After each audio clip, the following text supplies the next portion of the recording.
స్తుతులు కృతజ్ఞతాస్తుతులు ఆత్మల కాపరి నీకే స్తోత్రం స్తోత్రం స్తోత్రం స్తోత్రం స్తోత్రం స్తోత్రం స్తోత్రం స్తోత్రం స్తోత్రం నీకే స్తుతి స్తుతి స్తుతి లిఖాందల శరబబవందల కషకరి బబబబ నీకే స్తోత్రం స్తోత్రం స్తోత్రం స్తోత్రం స్తోత్రం యేసయ్యా యేసయ్యా యేసయ్యా యేసయ్యా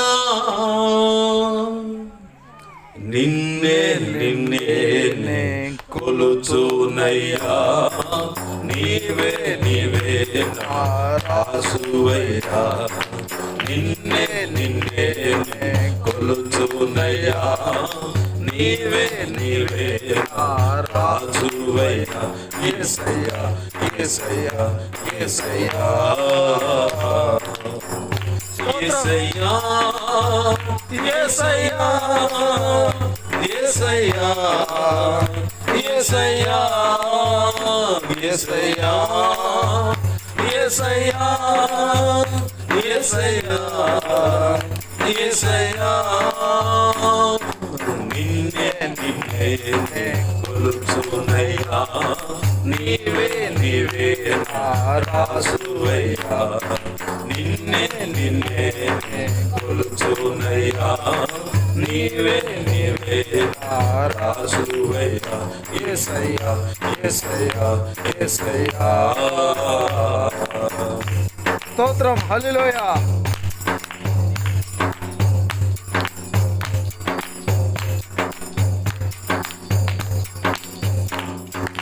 కొండలలో లోయలలో అడవులలో ఎడారులలో కొండలలో లోయలలో అడవులలో ఎడారులలో నన్ను గమనించినావా నన్ను నడిపించినావా నన్ను గమనించినావా నన్ను నడిపించినావా యేసయ్యా యేసయ్యా యేసయ్యా యేసయ్యా నిన్నే నిన్నే కొలుచునయ్యా నీవే నీవే నా రాజువయ్యా నిన్నే నిన్నే కొలుచునయ్యా నీవే నీవే నా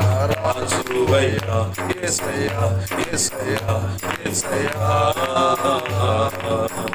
యేసయ్యా యేసయ్యా యేసయ్యా యేసయ్యా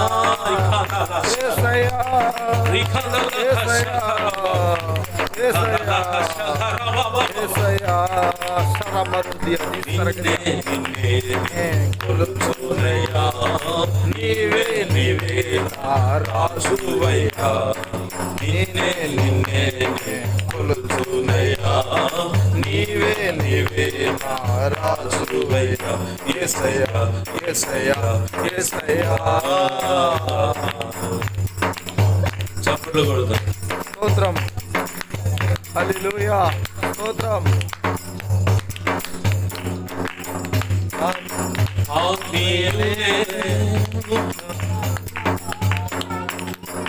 ఆత్మీయులే నన్ను అవమానించగా అన్యులే నన్ను అపహాసించగా ఆత్మీయులే నన్ను అవమానించగా అన్యులే నన్ను అపహాసించగా అండ నీవయ్యా కొండ నీవే యేసయ్యా అండ నీవయ్యా కొండ నీవే యేసయ్యా యేసయ్యా యేసయ్యా యేసయ్యా యేసయ్యా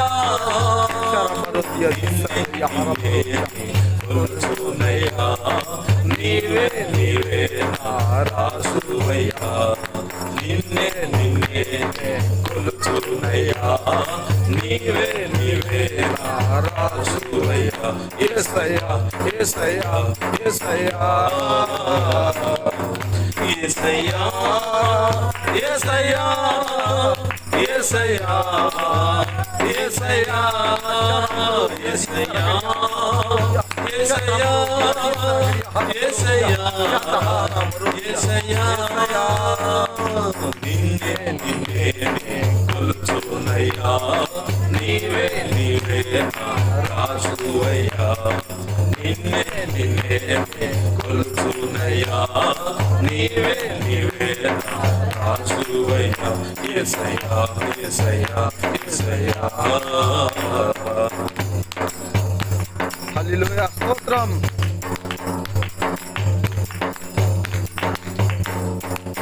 మరణ ఛాయలో మెరిసిన నీ ప్రేమ నలిగిన బ్రతుకున కురిసిన నీ కృప మరణ ఛాయలో మెరిసిన నీ ప్రేమ నలిగిన బ్రతుకున కురిసిన నీ కృప నన్ను బలపరచెనయ్యా నిన్ను ఘనపరచెనయ్యా నన్ను బలపరచెనయ్యా నిన్ను ఘనపరచునయ్యా యేసయ్యా యేసయ్యా యేసయ్యా యేసయ్యా నిన్నే నిన్నే కొలుచునయ్యా నీవే నీవే నా రాజువయ్యా నిన్నే నిన్నే కొలుచునయ్యా నీవే నీవే నా రాజువయ్యా యేసయ్యా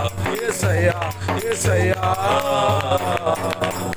యేసయ్యా యేసయ్యా యేసయ్యా యేసయ్యా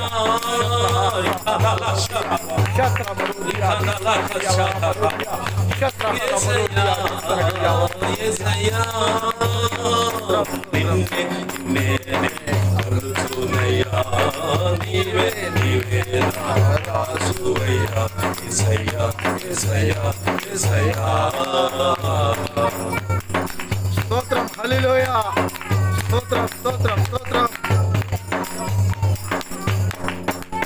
వంచన వంచన ఒరిగిన భారాన ఒసగక విసిరే కెరటాల వంచన వంచన ఒరిగిన భారాన ఒసగక విసిరే కెరటాల కలల గడ తెచ్చినావా నీ వలలో నన్ను మోసినావా కలల గడ తెచ్చినావా వలలో నన్ను మోసినావా యేసయ్యా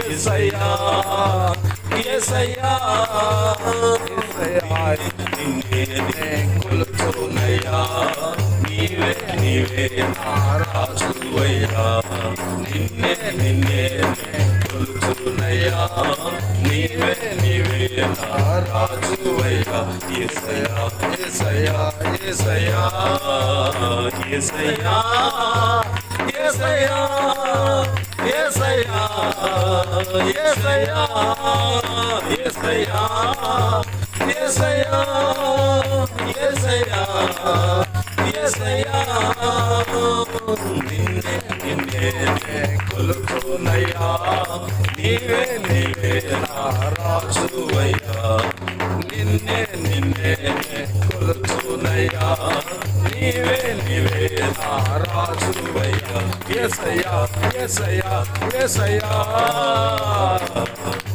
స్తోత్రం హల్లెలూయా స్తోత్రం స్తోత్రం స్తోత్రం స్తోత్రం స్తోత్రం స్తోత్రం స్తోత్రం స్తోత్రం స్తోత్రం స్తోత్రం సామరుద్యా వంచన ఒరిగిన భారాన ఒసగక విసిరే కెరటాన వంచన వంచన ఒరిగిన భారాన ఒసగక విసిరే కెరటాన కలలో గడ తెచ్చినావా వలలో నన్ను మోసినావా కలల కడ చేర్చినావా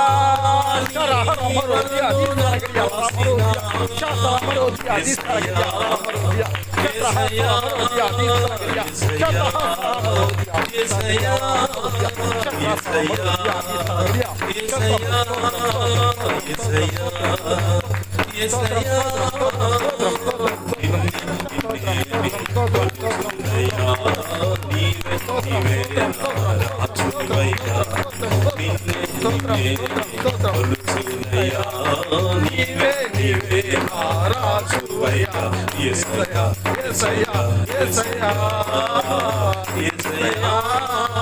యేసయ్యా యేసయ్యా యేసయ్యా యేసయ్యా యేసయ్యా యేసయ్యా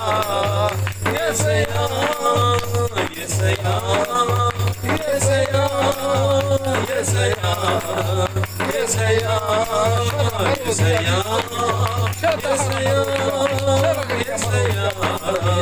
యేసయ్యా ఆరాధనా స్తుతి ఆరాధనా స్తుతి ఆరాధనా నీవే కదా నీవే కదా ఆరాధనా ఆరాధనా స్తుతి ఆరాధనా ఆరాధనా స్తుతి ఆరాధనా ఆరాధనా స్తుతి ఆరాధనా ఆరాధనా స్తుతి ఆరాధనా స్తోత్రం స్తోత్రం స్తోత్రం స్తోత్రం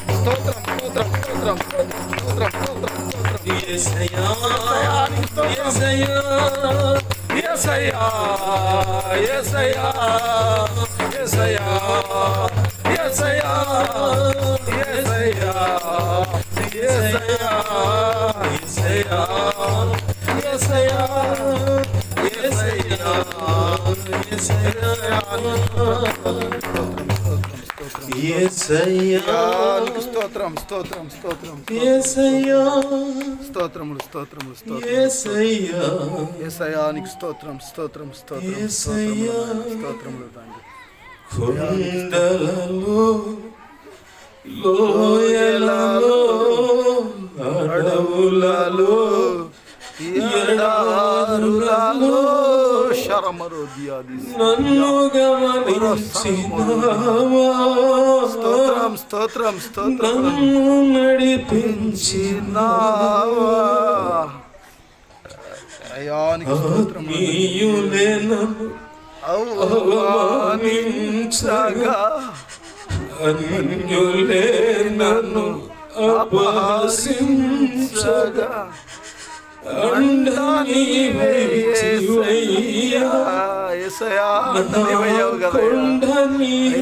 స్తోత్రం స్తోత్రం స్తోత్రం స్తోత్రం స్తోత్రములు నాయన స్తోత్రం స్తోత్రం స్తోత్రం స్తోత్రం ప్రేమనయా నలిగిన బ్రతుకులో కురిసిన నీ కృప అయ్యా నీ కృపే నాయన నన్ను బలపరచినయ్యా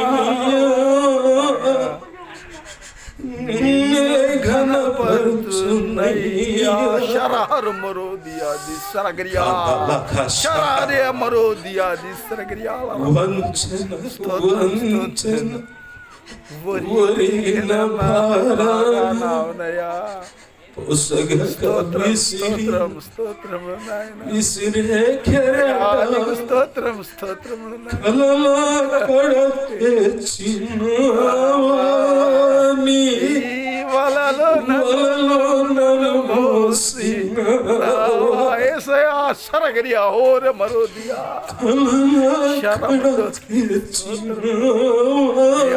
స్తోత్రం స్తోత్రం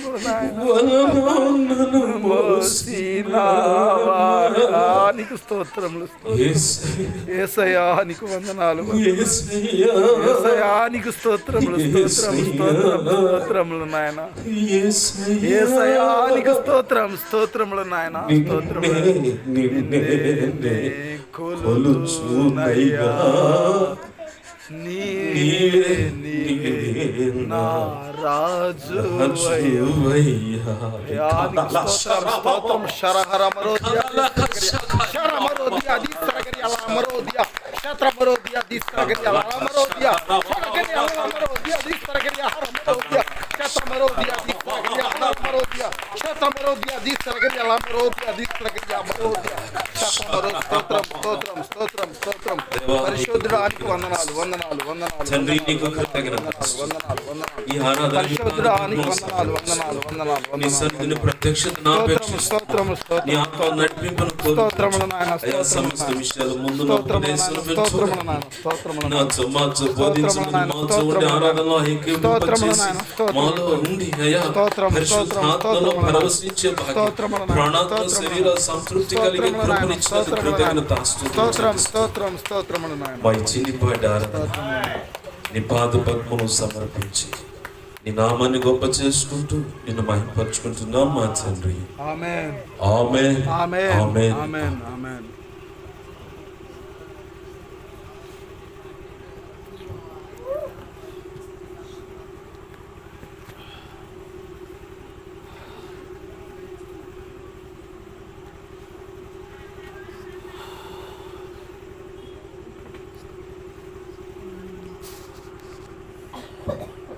దేవునికి మహిమ కలుగును గాక. హల్లెలూయా. మంచిది. పరిశుద్ధ గ్రంథం చదువుతామండి.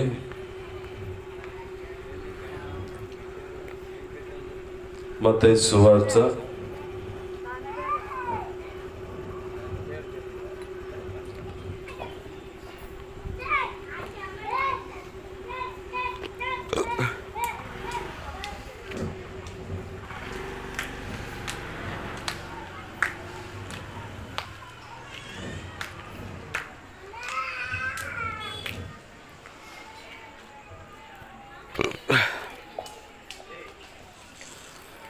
సువార్త 17వ అధ్యాయము. మత్తయి సువార్త 17వ అధ్యాయము మొదటి వచనం నుంచి నేను చదువుతున్నాను, గమనించండి. 6 దినములైన తరువాత యేసు పేతురును, యాకోబును, అతని సహోదరుడైన యోహానును వెంటబెట్టుకొని ఎత్తైన ఒక కొండ మీదకి ఏకాంతముగా పోయి వారి ఎదుట రూపాంతరము పొందెను. ఆయన ముఖము సూర్యుని వలె ప్రకాశించెను, ఆయన వస్త్రములు వెలుగు వలె చల్లనివాయెను. ఆమేన్. చిన్న మాట ప్రార్థన చేసుకుందాన్ని. ప్రేమగల మా కన్ను తండ్రి యేసయ్యా, నీకు వందనాలు, కృతజ్ఞతాస్తుతులు. జీవము కలిగిన మా తండ్రి, మీరు ఇచ్చిన లేఖన భాగాన్ని బట్టి కృతజ్ఞతాస్తుతులు. ఈ లేఖనాన్ని విరవండి.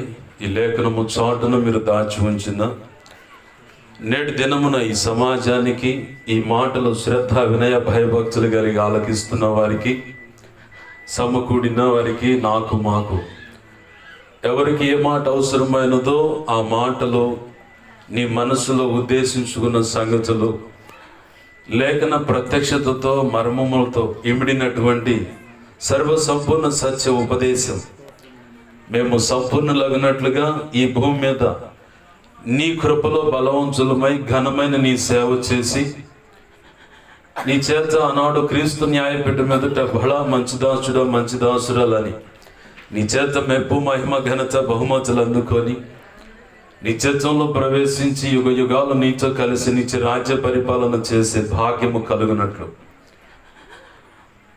ఆ గొప్ప కృప మాకు కలుగునట్లుగా ఉపదేశించమని, దానికి సంబంధించిన సంగతులనే ప్రభువా మీరు బయటకు తీసుకొచ్చి నీ పక్షం వహించిన మీ దాసుడు నోట ఉంచి మీ దాసుని నోటిని మీ నోటి బోరుగా మార్చి నీ బలమైన వాక్శక్తినిచ్చి నీవే నాతో మాతో అందరితో సూటిగా తేటగా స్పష్టంగా మీరు మాట్లాడండి. మా అందరికీ వినగలిగిన చెవును, గ్రహించగల మనస్సును, లోబడు హృదయాన్ని, వాక్యానుగుణంగా జీవించే కృపను, హృదయ సున్నతిని, దిద్దుబాటు మనస్సును, నేర్చుకునే శుభగుణ లక్షణమును, నీ చిత్తము చేరు పర్యాంత వరకు నిత్యము నీ పాద సన్నిధిలో శిష్యరికము చేస్తూ శిష్యులైన సేవక గణముగా రూపాంతరపరచబడి సిద్ధపరచబడి ఘనమైన నీ సేవ చేసి ప్రారంభంలో ఆశించినట్లుగా కృప కలుగునట్లుగా మాకు అయా బోధించమని బలపరచమని బతిమలాడుతున్నాం. నీ కార్యములు జరిగించండి అయ్యా, నీకు వందనాలు. నీ పక్షం వహించిన నేను ఎంత బలహీనో నీకు బాగా తెలుసు. నీ మీదే అనుకున్నాను, నీ కృప మీద ఆధారపడ్డాను. నాలో నువ్వు కోరుకున్న పరిశుద్ధతను ఆశిస్తూ నా సమస్త అవిధేయతలు, అతిక్రమ దోషాలు, పాప దోషాలు, ఆజ్ఞాతిక్రమాలు ఏమున్నా ఒప్పుకుంటున్నాను, క్షమించండి. నీ సిలువ రక్తంలో నన్ను కడుగు పవిత్రపరచు. పరిశుద్ధ ఆత్మ అగ్నిలో నన్ను పుట్టు శుద్ధ సువర్ణగా మార్చి నీ పరలో శుద్ధ సువర్ణ తైలం నా నెత్తి మీద ఇంకను గొప్పగా ఉంచి శుద్ధ జలం నాపై కుమరించి నీ ఆనంద తైలాభిషేకం నా మీద గొప్పగా ఉంచి ఇర్మియా 1 అధ్యాయం 9, 10, 18, 19 వచనాలు సెలవిచ్చిన కృప నాకు దయచేయి. యెషయా 51:16 ప్రకారం నీ కృప దయచేయి అయ్యా. మత్తయి 10వ అధ్యాయం 1 వచనం 8, 9, 20 వచనాల ప్రకారం నీ కృప. అపోస్తలుల కార్యం 4వ అధ్యాయం 27 నుంచి 37 వచనాల ప్రకారం నీ కృప నాకు దయచేయి. ఎహెజ్కేలు గ్రంథం 2వ అధ్యాయం 1-2 వచనం ప్రకారం నన్ను మమ్మల్ని అందరినీ చక్కగా మీరు నిలబెట్టి నీ ఆత్మతో నింపి మా అందరితో ముచ్చటించమని బతిమలాడుతున్నాం. ఉపదేశాన్ని అడ్డగించాలని ప్రయత్నం చేస్తున్నా దుష్టుడైన వాడి దూతలు చీకటి అంధకార శక్తులకి ఏమైనా అడ్డుపడుచున్నట్లయితే వాటి ప్రభావం అంతా నేస్తున్నావు. నీ మహాపునరుత్థాన శక్తి ద్వారా నీవు నాకు ఇచ్చిన అధికారం చొప్పున మేమంతా కలిసి బంధిస్తున్నాం, విసిరి నిచ్చిన అరగాకి విసిరేస్తున్నాం. అక్కడే అవి యేసునామములో లయమైపోవును గాక. నా చుట్టూరు మా చుట్టూరు మీరు సిలువ రక్తము కంచెన వేసి అగ్ని ప్రాకారాన్ని చుట్టుగా ఉంచి రక్షణ కంచెన వేసి మీరే మాకు అగ్ని ప్రాకారం అని నిలబడి నీ చేతిని దాచిపెట్టి ప్రభువా నాతో మాతో మీరు మాట్లాడమని బతిమలాడుచు నీ బలమైన సన్నిధి మాతో ఉంచినందుకు కృతజ్ఞతాస్తుతులు చెల్లిస్తూ యేసయ్య ఉన్నతనంత శక్తిగల నామంలోనే ఈ వాక్యాన్ని బట్టి నీకు కృతజ్ఞతాస్తుతులు చెల్లించి ఉపదేశాన్ని మమ్మల్ని నీకు అప్పచెప్పుకున్నాం మా తండ్రి. ఆమేన్, ఆమేన్, ఆమేన్. ప్రభునందు సమకూడిన మీ అందరికీ నా ఈ మాటలు వింటున్న ప్రతి ఒక్కరికి కూడా ప్రభు యేసుక్రీస్తు వారి పేరిట నా హృదయపూర్వకమైన వందనాలు. ప్రభునందు ప్రియమైన దేవుని బిడ్డలారా గమనించండి, చదువుకున్న లేఖన భాగంలో ప్రభు ఒక సందర్భం కనపడుతుంది. యేసు ప్రభు వారి జీవితంలో ఒక శ్రేష్టమైన అనుభవం అది. ఆ అనుభవం కనుక లేకపోతే సర్వమానవాళి కోసం ఆయన యజ్ఞం అవడానికి అవకాశం ఉండదు. సర్వమానవాళి కోసం ఆ శిలువ మ్రాను మీద తన ప్రాణాలు పెట్టడానికి వీలు పడదు. ఏం అడ్డు ఉంది? ఆయన పరిశుద్ధుడు కదా, ఆయనకి ఏం అడ్డు ఉందంటే ఆయనకి ఏమీ అడ్డు లేదు. సశరీరుడుగా ఆయన మన మధ్యకి రాగలడు, అలాగనే ఆత్మస్వరూపిగా మనతో ఉండగలడు, అలాగనే మనతో మాట్లాడగలడు కూడా. ఆయన నువ్వు మనసు నిలపగలిగితే నీతో ముఖాముఖిగా ఆయన మాట్లాడతాడు.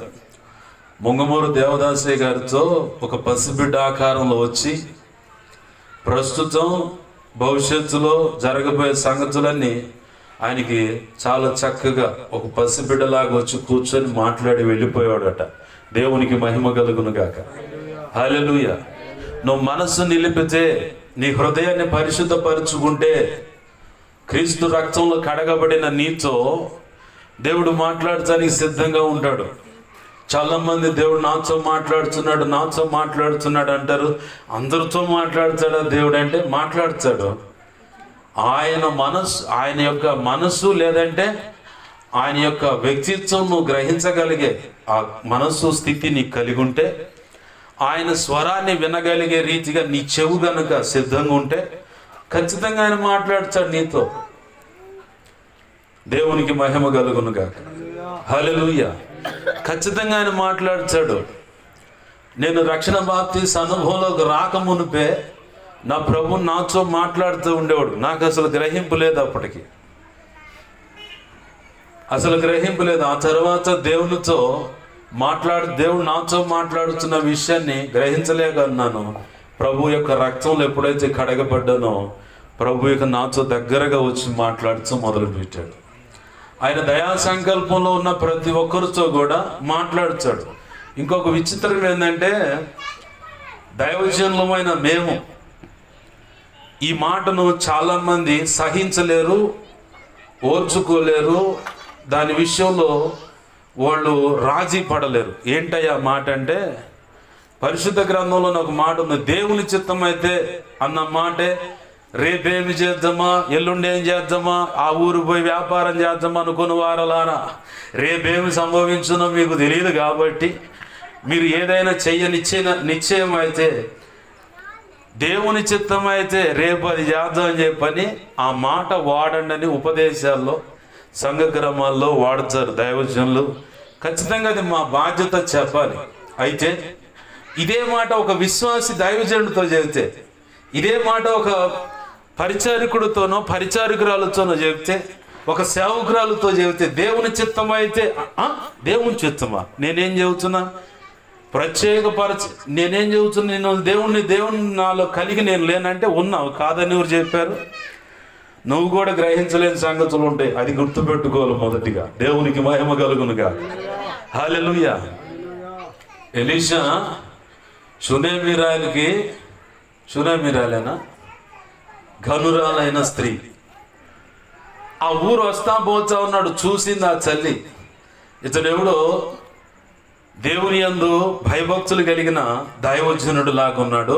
ఏమయ్యో, మన ఇంటి మీద గోడ ఉంది కదా, అప్పుడు ఈ పెట్టగోళ్ళ కాదు, బాగా ఒక ఇల్లు వేసుకునేంత ప్రహరీ గోడలు ఉన్నాయి. ఆ గోడ మీద ఒక రూమ్ కడదాం, ఆ దైవజనుడు సేద తీరుతాడు, అతని కోసం దీపస్తంభాన్ని, పరిశుద్ధ గ్రంథాన్ని, ఆ 5 పుస్తకాలు పెట్టుకోవడానికి ఒక బల్లని, అన్నీ ఏర్పాటు చేద్దాం. ఆయన వచ్చి మన ఇంటికాడ సేద తీరిపోతాడు. ఏమంటావు అంటే, సరే మంచి ప్లానే కదా, మనం ఏమి వేరే విధంగా చేయట్లేదు కదా, దైవజనుడిని ఆహ్వానిస్తున్నాం కాబట్టి అలాగే చేద్దాం. అంతా బాగుంది. తన బిడ్డ చనిపోతే దైవజనుడి దగ్గరికే పరిగెత్తుకుంటా పోతా ఉంది. పనివాడు అడావుడిగా ముందుకు పోయి, అమ్మా అంత కుశలమేనా, అంత క్షేమమేనా అంటే అంత క్షేమమే అంది అని కూడా ఇంకా బరబర పెరుగుతూ ఉంది. పోయి ఎలీషా దగ్గర కాళ్ళ మీద పడి, నేను నిన్ను అడిగానా, నేను పిల్లల్ని ఏమని ప్రార్థన చేయమని నిన్ను అడిగాను అంది. అసలు ఏం జరిగింది అమ్మా ఏంటని అడిగితే, అప్పుడు నా బిడ్డ ఇలా చనిపోయాడు ఎండ దెబ్బ తగిలి అని. దేవుడు నాకు ఈ విషయాన్ని మరుగుపరిచాడు అన్న. బాగా గ్రహింపు కలిగి ఉండాలి మనం. నీతోనే స్పష్టంగా దేవుడు మాట్లాడుతాడంటే అది అవివేకం. నీ పక్కనున్న ఎందుకు పనికిరాని వ్యక్తి ఈ స్త్రీ, ఎందుకు పనికిరాని వాడు ఇతడు అనుకున్న వాడి ద్వారా కూడా అతనితో కూడా ఆమెతో కూడా ముఖాముఖి డీలింగ్స్ ఉంటాయి. దేవునికి మాట్లాడుతూ ఉంటాడు దేవుడు. ఆ మాట్లాడిన దాన్ని బట్టి దేవుని చిత్తం అయితే అంటే నువ్వు ఒక్కడే చేస్తేనే రాజీ పడాలా, ఎదుటి వ్యక్తి కూడా చెప్పేటప్పుడు నువ్వు రాజీ పడే మనసు ఉంటేనే దైవజనుడి లక్షణం. ఇక లేవు నేను చెప్పింది నువ్వు వినాలంటే అది నీ అంత పరిపాలన. ఒకళ్ళకు ఉంటుంది జబ్బు, మై బోల్నా తూ బయటనా తూ సున్నా, ఇంతే. ఎంతకమంటే ఎక్స్ట్రా చేస్తే నిన్ను పక్కన చొక్కి పెడతావు అనమాట. ఏమన్నా నేనే చెప్పాలి, నువ్వే ఆడ కూర్చోవాలి, నువ్వే వినాలి, ఇంతే. ఇంతకు మించి దేవుడు నాతో మాట్లాడుతున్నాడు, దేవుడు నన్ను సేవకు వెళ్ళమంటున్నాడు, దేవుడు ప్రత్యేకంగా నన్ను ఇలా ఉండమంటున్నాడు అంటే అది భ్రమపరిచే ఆత్మ, వెలుగు చూచ. నీకు అర్థం కావట్లా. ఎందుకు? ఈ దౌర్భాగ్యుడి దగ్గర నుంచి ఒక సంఖ్య తగ్గుద్దని, వీళ్ళు పోయి ఇంకోసారి సేవ చేసి వీళ్ళకి ఏమన్నా ఏదో నష్టం అయిద్దని. ఓ పెద్ద ఆయన చెప్పాడు, పల్లెటూరు కదా మధ్య అర్థమవుతుంది కొంతమందికి. పల్లెటూరులో ఎండాకాలం చిన్న బాగా 6 అడుగుల లోతు 5 అడుగుల లోతులో గుంతలు తవ్వుతాం, చల్లమా అంటారు దాన్ని. దాంట్లో 4-5 రోజులు దాటిన తర్వాత చిన్న తోక కప్పలు వస్తాయి, చిన్న తోక పురుగులా కప్పలు. ఆ తర్వాత అది కప్పగా మారుతుంది. ఆ తర్వాత నాచు అదంతా భయంకరంగా ఉంటుంది. ఆ నీళ్ళు అలానే స్టాక్ అయితే ఆ పరిస్థితి, వాటిని ఎప్పటికప్పుడు 2 రోజులకు ఒకసారి చేది పోస్తూ ఉంటాం. బయట ఒక బకెట్ ఏదో తీసుకొని తోడి పక్కకు పోస్తూ ఉంటే కొత్త నీరు వస్తుంది. ఈ మాట ఓ దైవజనుడు దేవుని యొక్క ప్రభుబల రహస్యం అనే పుస్తకంలో దైవజనుడు అద్దంకి రంజిత్ ఓఫిరయ్య గారు ఆయన రాస్తూ చెప్పాడు ఒక మాట. సంఘములో ఉన్న వ్యక్తిని ప్రోత్సహించి నువ్వు బయటకు పంపించి ఒక సేవకుడిగా తీర్చిదిద్దితే ఆ వ్యక్తి వెళ్ళి ఇంకో చోట పరిచయం చేస్తాడు, సంఘం గడుచాడు. ఆ సభ్యులు ఈ సభ్యులు మొత్తం కలిసి ఒక సమూహం అవుతుంది. నేనే కొంతమందికి ఈ జబ్బు ఉంది, నేనే చెప్పాలా, నువ్వు అడగ కూర్చోవాలి, నువ్వు వినాలి కంచబడికి. నేను వెళ్ళి సేవ చేస్తానంటే వెలుగు చూస్తా, బ్రహ్మపరిచాత్మ, ఇంకా రకరకాలు చూస్తాడు కథలు. నాకైతే ఆ జబ్బు పట్టుకోలే. దేవునికి మహిమ కలుగును గాక. హల్లెలూయా.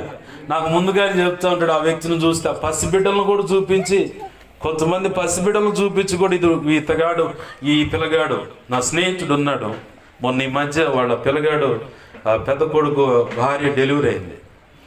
నేను పోలేకపోయాను, దేవుణ్ణి అడుగుతున్నాను, ప్రభా బిడ్డ కోసం వెళ్ళలేకపోయాను, క్షమించండి అనుకుంటా ఉంటే ప్రభు అప్పుడు చెప్తా ఉన్నాడు, ఆ పసివాడు వాళ్ళ తాత కంటే వాళ్ళ నాన్న కంటే గొప్ప సేవ చేస్తాడు, వాడి కోసం ప్రార్థన చేయాలి. దేవునికి మహిమ కలుగును గాక. హల్లెలూయా. ఎవరిదా ప్రణాళిక? నాదా, వాళ్ళ నాయనదా, వాళ్ళ తాతదా? దేవునిది అది. నువ్వెవడో అసలు ఆపటానికి ఈ గ్రహింపు ఉండదు కొంతమందికి. ప్రభు కృపను బట్టి ఆ గ్రహింపు ఇచ్చాడు. ఎందుకు ఈ మాట అంటున్నా అంటే, దైవ చిత్తమైతే అన్న దానికి అభ్యంతరాలు చాలా మంది లేవనెత్తుతూ ఉన్నారు ఈరోజు. సత్యము, మేము సర్వసత్యములోనే ఉన్నాము, దేవుని పక్షంగా మేము దేవుని సేవ చేస్తున్నామన్న వాళ్ళు కూడా చివరికి ఇక్కడ దేవుని చిత్తం అంటే ఒక తమ్ముడు ఎదురైండు, దేవుని చిత్తం అయితే దేవుని చిత్తం అయితేనా, దేవుడు నీతో కూడా మాట్లాడు. అసలు నువ్వు ఆ అనుభవం పెట్టుకొచ్చే కదా నీ బ్రతుకంతా విమర్శించటం, పక్కనోడు బ్రతుకులు రంధ్రాన్వేషణ చేయడం తప్ప రెండోది లేదు. ఈ దరిద్రం పట్టుకున్న వాడు ఆధ్యాత్మిక భ్రష్టురాలైపోతారు తప్ప రెండోది ఉండదు. ఇంకొక దరిద్రమైనటువంటి బ్రతుకు ఏంటంటే మూటలు మోసే వ్యవహారం. పాస్టర్ గారు పలానోళ్ళు పలానోళ్ళు ఇట్లా అన్నాడు. అసలు ఆ కబురు పెట్టే ఆ జబ్బే మూటలు మోసేవారు, సాడీలు చెప్పేవారు అన్నమాట. ఈ వ్యవహారం ఉన్నవాడు స్త్రీ అయినా పురుషుడైనా నా కళ్ళ ముందు కొంతమందిని భ్రష్టులైపోయి లోకానుసారంగా నీచంగా బ్రతుకుతున్న వాళ్ళు నేను చూశాను. అంత భ్రష్టత్వానికి వెళ్ళిపోతారు. ఇప్పుడు నీకు ఆ వ్యక్తి గురించి చెప్పడం వల్ల ఒరిగింది ఏంది?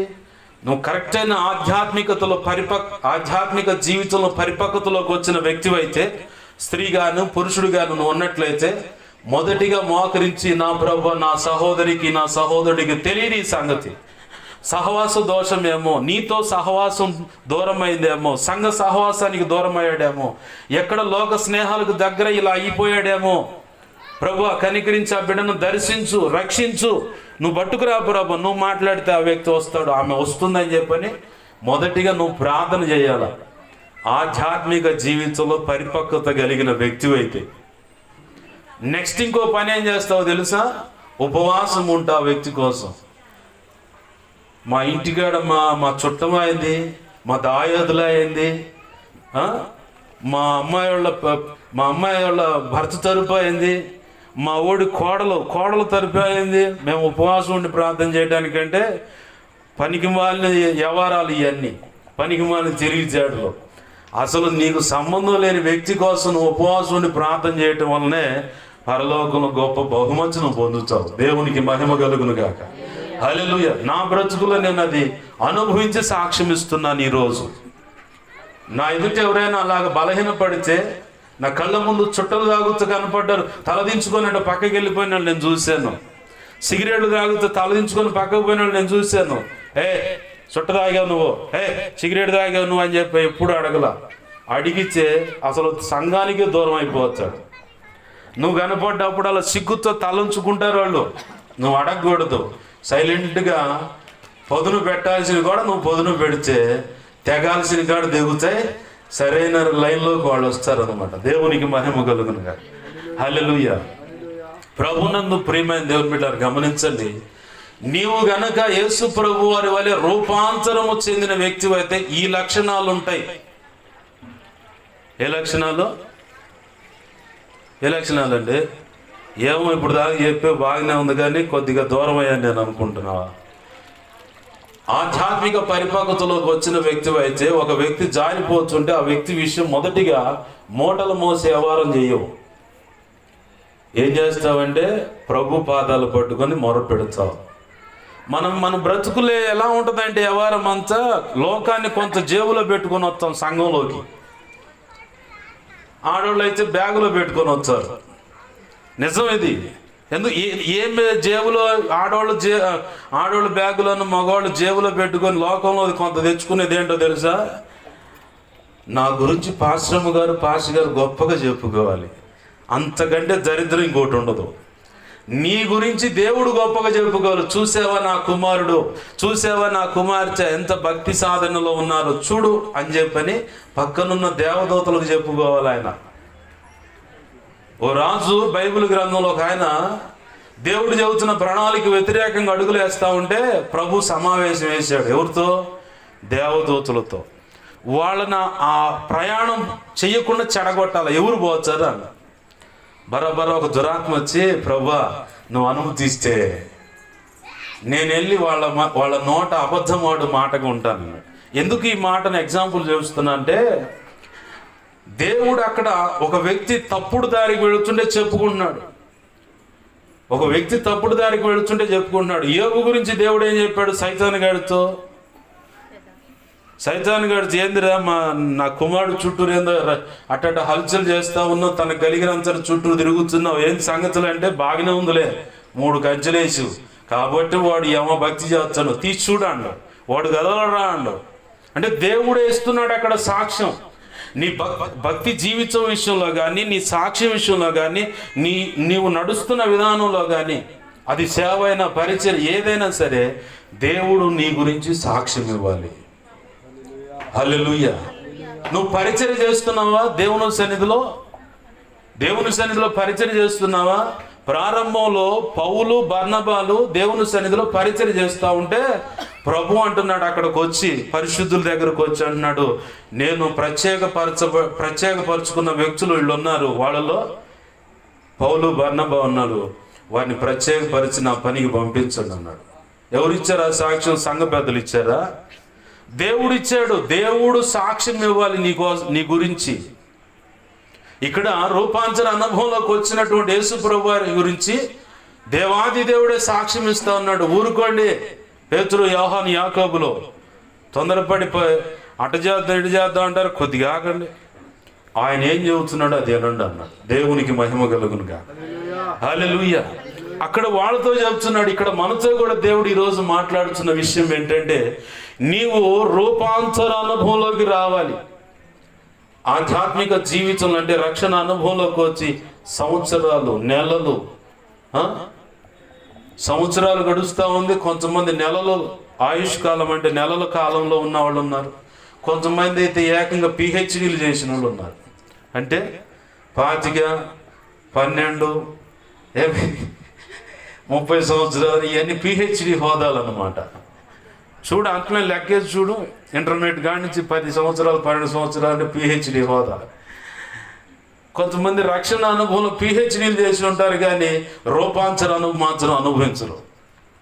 ఆ రూపాంతర అనుభవంలోకి రారు.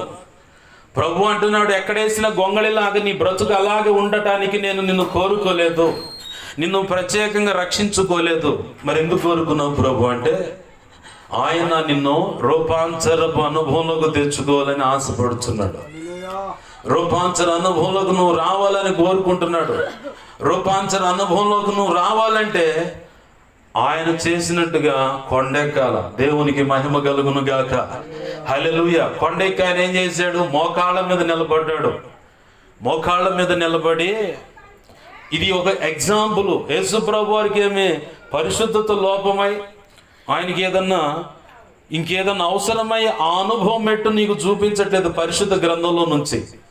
ఎందుకు చూపిస్తున్నాడు ఆ ఎగ్జాంపుల్ అంటే, ఆ ఉదాహరణ ఎందుకు చూపిస్తున్నాడంటే, నీవు కూడా అలాగా ఆ ప్రార్థన అనే కొండ, ఆ ఎక్కలేని ఎత్తైన కొండకి ఎక్కాలను. ఆమేన్, హల్లెలూయా. అమ్మో నేను ఎక్కలేను పాస్టర్ గారు, నేను ఎక్కలేను ప్రభు అంటే, నువ్వు ఎక్కనవసరం లేదు, నువ్వు నిలబడితే చాలు, ఆయన నీ రెక్కలు పట్టుకుని ఎక్కిస్తాడు. ఆమేన్, హల్లెలూయా. నాకు ఎక్కాలని ఆశగా ఉందని అడిగాడు 61వ కీర్తన 2, 3, 4 వచనాల్లో. ప్రభువా, ఆ ఎక్కలేని ఎత్తైన కొండ నేను ఎక్కాలని ఆశపడుతున్నాను. ఆ కొండ ఎక్కాలంటే నా శక్తి సరిపోవట్లేదు, నా వల్ల కాదు, కానీ నువ్వు ఎక్కించగలిగితే నేను ఎక్కుతానయ్యా అన్నాడు. ఎవరైనా? దావీదు భక్తుడు. ఆయన ఆశపడ్డట్టుగానే ఎక్కలేనంత ఎత్తైన కొండ మీదకి ఎక్కించాడు. ఆ ఎక్కలేని ఎత్తైన కొండ ఎక్కటమే కాదు, అసలు ఎంచటానికి కూడా అవకాశం లేనంత ఆశీర్వాదాన్ని కూడా ఇచ్చాడు. దేవునికి మహిమ కలుగును గాక. ఆమేన్, హల్లెలూయా. ఎంచలేనంత, ఇంత అని చెప్పడానికి లేదు. దావీదు గారు పొందుకున్నటువంటి ఆశీర్వాదం దానికి కొలతేయటానికి లేదు, అంత గొప్ప ఆశీర్వాదాన్ని పొందాడు. ప్రభునందు ప్రియమైన దేవుని బిడ్డలారా, మనము కూడా దేవుడు ఆశిస్తుంది ఏంటంటే రూపాంతరపు కొండ ఎక్కాల. మనం రూపాంతరము చెందటానికి కొండ ఎక్కాల. ఈనాడు మనం చదువుకున్న లేఖన భాగంలో ఆయన రూపాంతరం పొందటానికి ఒక కొండ ఎక్కాడు. కొండ ఎక్కినప్పుడు ఆయన చేసిన పని ఏంటంటే మోకాళ్ళ మీద నిలబడి ప్రార్థన చేయటం మొదలుపెట్టాడు. ఆయనైతే తన వాడుక శైలిగా, తన దేవుని యొక్క ప్రణాళిక చొప్పున ఆ కొండ మీదకి ఎక్కి ప్రార్థన చేశాడు. మరి ఈరోజు నేను ఏ కొండ ఎక్కాలి పాస్టర్ గారు అని అడిగేవాళ్ళు ఉన్నారు. నువ్వు ఏ కొండో ఎక్కడానికి అవసరపడలే. నువ్వు ఎక్కాల్సిన కొండ ఏదైనా ఉందంటే నీ ఇంట్లో ప్రత్యేకంగా ఒక గదిలోనో ఒక ప్రత్యేకంగా ఒక పక్కకు వెళ్ళి మోకాళ్ళు వేస్తే చాలు, అదే ప్రార్థనా కొండ. దేవునికి మహిమ కలుగును గాక. హల్లెలూయా. నీవు వెళ్ళే సంఘంలో, నువ్వు వెళుతున్న దేవాలయం ఉంది, దేవుని మందిరము, చర్చి ఉంది. ఆ చర్చిలోనే బలిపీఠం దగ్గర మోకాళ్ళే, అక్కడే మోకాళ్ళే. నువ్వు ప్రత్యేకంగా ఏదో దూరంగా ఒక ప్రత్యేకంగా ఏకాంత కొండకు వెళ్ళి ప్రార్థన చేయాల్సిన పని పడలే. అసలు నువ్వు సన్నిధి ఎక్కడో ఎవరో దగ్గరికి పోయి అనుభవించాల్సిన పని లేదు. నీవున్న దేవుని సన్నిధి ఏదైతే ఉందో, నువ్వు నడిపిస్తున్న సంఘం ఏదైతే ఉందో, నువ్వు ఏ మందిరంలో నిలబడి సేవ చేస్తున్నావో, ఏ మందిరంలో కూర్చొని భక్తి సాధన చేస్తున్నావో, ఆధ్యాత్మికంగా బ్రతకటానికి నువ్వు పెనుగులాడుతున్నావో, ఆ మందిరంలో, ఆ సంఘంలో నువ్వు మోకరించి గనుక ప్రార్థిస్తే నువ్వు ఎక్కడికో పోవాల్సిన పని లేదు. కొంతమంది ఆయా ప్రాంతాలు ఎత్తుక్కొని మరి పోతారు. నేను అనుకుంటాను, ప్రభు ఎందుకు అంత అవసరమే ఉంది? చక్కగా ఇంటి పట్టు నుండి ఇంటి వాడు మొత్తానికి మమ్మల్ని కదిలించమాకండి, లేదా నన్ను కదిలించమాకండి, ఇంత సమయం అని చెప్పని ఏకాంతంగా వెళ్ళి లోపల గదిలోకి వెళ్ళి తలుపేసుకో. గదిలోకి వెళ్ళి తలుపేసుకొని ప్రార్థన చేయి. ప్రార్థనలో ఏం చెప్పాడు ప్రభు? ఏం వెతుకుతున్నారమ్మా మీరు? 61వ కీర్తన తర్వాత ఎత్తుకుందరు కానీ రాసుకోండి. దేవునికి మహిమ కలుగునుగా. హల్లెలూయా. ప్రార్థన శక్తి నాకు కావాలయ్యా, నీ పరలోక అభిషేకం కావాలయ్యా. ప్రార్థన శక్తి నాకు కావాలయ్యా, నీ పరలోక అభిషేకం కావాలయ్యా. యేసయ్యా కావాలయ్యా, నీ ఆత్మ అభిషేకం కావాలయ్యా. యేసయ్యా కావాలయ్యా, నీ ఆత్మ అభిషేకం కావాలయ్యా. ప్రార్థన శక్తి నాకు కావాలయ్యా, నీ పరలోక అభిషేకం కావాలయ్యా. ఏలియా ప్రార్థింపగ పొందిన శక్తి నేను ప్రార్థింపగ దయచేయుము. ఏలియా ప్రార్థింపగ పొందిన శక్తి నేను ప్రార్థింపగ దయచేయుము. ప్రార్థించి నిన్ను చేరు భాగ్యమీయుమా, ప్రార్థించి నిన్ను చేరు భాగ్యమీయుమా. నిరంతరం ప్రార్థింప కృపనీయుమా. ఆమేన్, హల్లెలూయా. నువ్వు వెళ్ళు, దేవుని సన్నిధికి వెళ్ళి నిరంతరం దేవుని పాదాలు పట్టుకొని ప్రార్థించు. ఆడుకో పోయి నువ్వు అది అనుభవించాల్సిన పని లేదు. నా దేవుడు నేను ఇలాగనే ఏకాంతంగా అందరూ చెప్తా ఉంటే వెళ్ళిపోయాడు ఏకాంతంగా ఒక పట్ట తీసుకొని. ఒక అన్నయ్య అన్నాడు, అన్నయ్య పేరు కళ్యాణం, తమ్ముడు నీకు భలే ఇచ్చాడు దేవుడు, ధన్యత.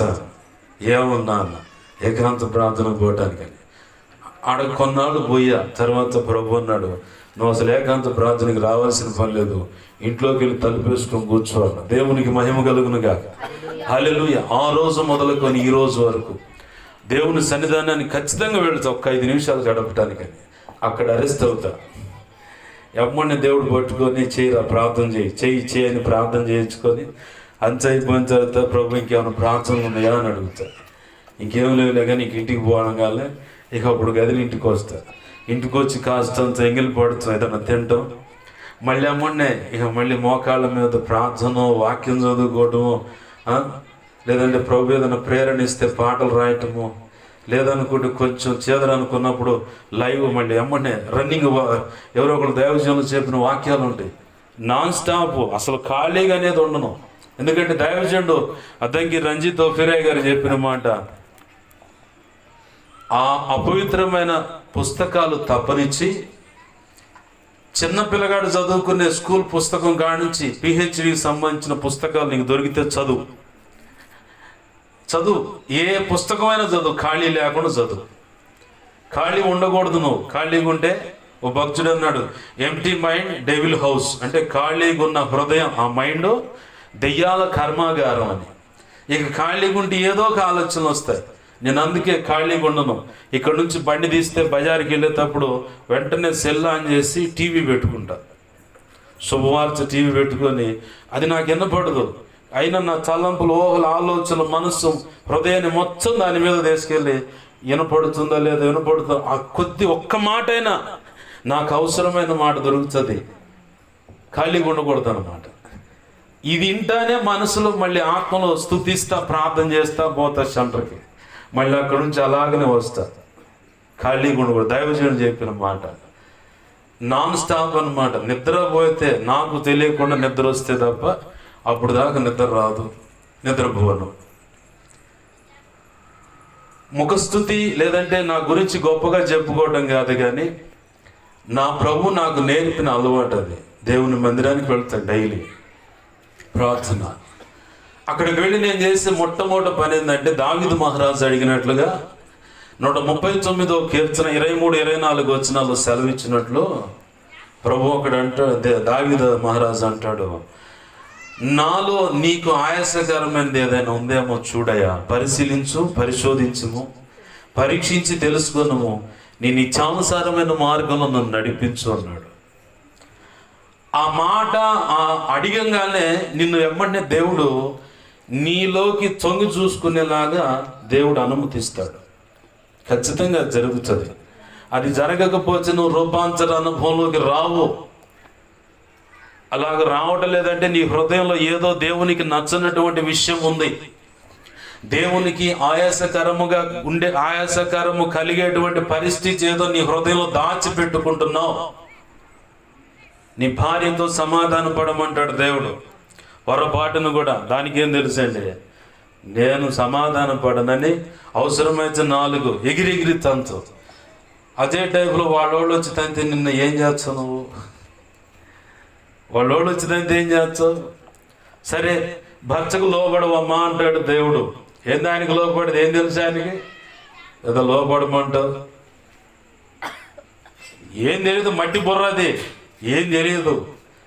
ఇంకా ఆయనకంటే నేనే బెటర్. కుటుంబాన్ని ఎట్ట నెట్టుకొని పోవాలో, బిడ్డల్ని ఎట్ట నడిపించుకోవాలో, చదివించుకోవాలో, ఎట్ట మొత్తం సరంజా మొత్తం ఎలా సర్దుకోవాలో మొత్తం నాకే బాగా తెలుసు. ఆయనకేం తెలియదు, అదంతా మట్టి బుర్ర. ఉండవు విగ్రహ పుష్టి నైవేద్యం నష్టని ఏదో ఊరకట్ట అడ్డం ఉండ అంతే అని చెప్పి అంటుంది ఆడగూతురు. ప్రభు అంటాడు, నీ భర్తకు నువ్వు లోబడు అంటాడు. నీ భర్తకు నువ్వు లోబడితే నువ్వు ఆశీర్వదింపబడతావు. దైవజనరాలు జాయ్ చెరియన్ గారు, ఆమె తండ్రి సేవకుడే. యవనస్తురాలుగా ఉన్నప్పుడు బోపెడ యవమ దేవుడు మాట్లాడుతున్నాడు, లోబడమ్మాయి తల్లి అంటుంది. తల్లి దీర్ఘకాల ప్రార్థన చేసింది ఆ బిడ్డల కోసం. అయితే ఏమాత్రం బ్యాంక్ ఎంప్లాయీగా ఉంటాం. చివరికి కేరళ ప్రాంతంలో బ్రాహ్మిన్స్ తెగ నుంచి రక్షించబడ్డవాళ్ళు. అక్కడి నుంచి వాళ్ళ నాన్న హైదరాబాద్ వచ్చాడు. అక్కడ హైదరాబాద్లో వాళ్ళకి ప్రత్యేకంగా ఒక మందిరం ఉంది. ఆ కేరళ బ్రాహ్మిన్స్ మాత్రమే ఆ మందిరంలో ఉంటారు, ఇంకొకళ్ళు ఉండరు. వాళ్ళు మాత్రమే ప్రత్యేకంగా ఆ సంతానమే అక్కడ ఉంటుంది. వాళ్ళే స్ప్రెడ్ అయ్యారనమాట. దేవునికి మహిమ కలుగునుగా. హల్లెలూయా. ఆ తల్లిని పెళ్ళైన తర్వాత భర్తకు లోపడమంటున్నాడు దేవుడు. నేను లోపడిన ప్రభు అన్న. మరో పక్క నన్ను అభిషేకించు ప్రభు అంటుంది. నేను అభిషేకించునంటున్నాడు దేవుడు. నువ్వు నీ భర్తకు లోపడితేనే నేను నిన్ను అభిషేకిస్తాను అంటాడు. కొంతమంది స్త్రీలకు, భార్యలకు దేవుడు వెళ్ళి నీ భర్తతో సమాధానపడు, నువ్వు చేసిన పొరపాటు యొక్క తీవ్రతను బట్టి వెళ్ళి కాళ్ళు పట్టుకొని క్షమించమని అడుగు అని ప్రభు అంటూ ఉంటే, ఊరుకో ప్రభు, ఆ దుర్మార్గుడే మారడు అనుకుంటా ఉంటుంది మనసులో. ఆయన అసలు క్షమించడు పొరపాటును కూడా అన్నాడు. ప్రభు అంటున్నాడు, నువ్వు వెళ్ళి నీ ద్వారా జరిగిన గాయాన్ని బట్టి ఆ వ్యక్తి యొక్క పాదాలు పట్టుకో. ప్రభు చెప్తాడు ఖచ్చితంగా, ఈ మాట చెప్తాడా అంటే చెప్తాడు ఖచ్చితంగా. నా జీవితంలో జరిగిన సందర్భాలు ఉన్నాయి. ఒకప్పుడు దైవజనుడు షాలేం రాజు గారి జీవితంలో జరిగిన సందర్భం, వాళ్ళ అమ్మను తొందరపడి నోరు జారాడు అంతే. వచ్చి ప్రభు నన్ను అభిషేకించంటున్నాడు. నేను అభిషేకించున్నా అన్నాడు. కాదు ప్రభు, నన్ను అభిషేకించయ్యా, నేను కరెక్ట్గా ఉన్నానంటే, ఎక్కడ కరెక్ట్గానే ఉంది, కరెక్ట్గా ఏం లేవులే కానీ పోయి మీ అమ్మగారితో సమాధానపడు, ఆమె కాళ్ళు పట్టుకొని క్షమించమని అడిగాడు. నేను అడగను ప్రభు, నేను కూడా అభిషేకించను అన్నాడు దేవుడు. అట్లా కొన్నాళ్ళు దేవునితో పెనుగులాట జరిగిన తర్వాత ఒక సందర్భం దొరికింది. ఆ సందర్భాన దేవుడు మాట్లాడుతున్నాడు. అదిగో మీ అమ్మగారు పలానా చోటు ఉన్నారు, వెళ్ళి సమాధానం పడు, కాళ్ళు పట్టుకొని క్షమించమంటే క్షమాపణ అడుగుతాను కానీ ప్రభా కాళ్ళు మాత్రం పట్టుకోను. కాళ్ళు పట్టుకుంటేనే నేను అభిషేకిస్తాను, లేకపోతే నేను అభిషేకించను. అట్లా దేవునితో వాదనలాడుతూ వెళ్తానే ఉన్నాడు. తల్లి దగ్గరికి వెళ్ళాడు. తల్లి దగ్గరకు పోగల మాంసంగా మోకాళ్ళ మీద వచ్చేసి 2 కాళ్ళ మధ్యలో పసిబిడ్డ కనుక తలకాయ పెట్టి కనుక ఏడ్చినాడు. బోర్ని కంచె పట్టుకుని ఆడవటం మొదలు. నన్ను క్షమించమ్మా, తొందరపడి నిన్ను గాయపరిచాను. నా జీవితంలో ఆ సాక్ష్యం విన్న తర్వాత నా జీవితంలో కూడా సేమ్ అదే సిచ్యువేషన్ వచ్చింది. ఆ రోజు ఆయన ఆ క్షమాపణ కోరుకున్న తర్వాత విప్లవాత్మకమైనటువంటి అభిషేకం ఆయన మీదకి రావడంతో గొప్ప సేవ చేయడం మొదలుపెట్టాడు. దేవునికి మహిమ కలుగును గాక. హల్లెలూయా. నా జీవితంలో కూడా అలాంటి అనుభవాన్ని అనుమతించాడు. నా చెల్లిని తొందరపడి నేను గాయపడి నా బ్రతుకులో అంత గాయం నేను ఇప్పటి వరకు చేయలే. అంత లోతైన గాయం కలిగే మాట నేను బలకటంతోనే ఇక్కడే మందిరంకి వచ్చాను. 3వ లైన్లో మందిరం ఉంది. నేను ఎమ్మంటే నా మనసులో బాధ ఉన్న, వేదన, సంతోషమైన మందిరానికి వెళ్తాను. వెళ్ళిపోయి నిలబడంగానే ప్రభు అంటున్నాడు, ఏం జరిగింది అని. ఇదే మాట విన్నా. ప్రభు, తొందరపడి నా తల్లిని ఇలా మాట్లాడాను, ఇది ప్రభు.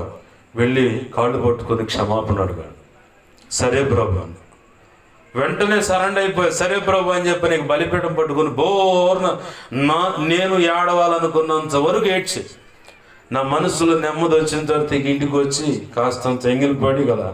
తర్వాత సాయంకాలం అక్క వాళ్ళ ఇంటికాడు ఉంటే తీసుకొని వచ్చేటప్పుడు ఎవరి ముందైతే నేను గాయపరిచానో వాళ్ళ ముందే కాళ్ళు పట్టుకొని క్షమాపణ అడిగితే ఆ తర్వాత నా బ్రతుకులో ఊహించనంత గొప్ప అభిషేకాన్ని దేవుడిచ్చి ఆశీర్వాదాన్ని ఇచ్చి సేవా బాధ్యతలు అప్పచెప్పి ఇక గదులు అన్నాడు. దేవునికి మహిమ కలుగునుగా. హల్లెలూయా. ప్రభు ఎందుకు చెప్తున్నాడంటే అక్కడ ఏదో నీకు ఆశీర్వాదం దాగుంది, కానీ మనకేమో లోబడటం కష్టం.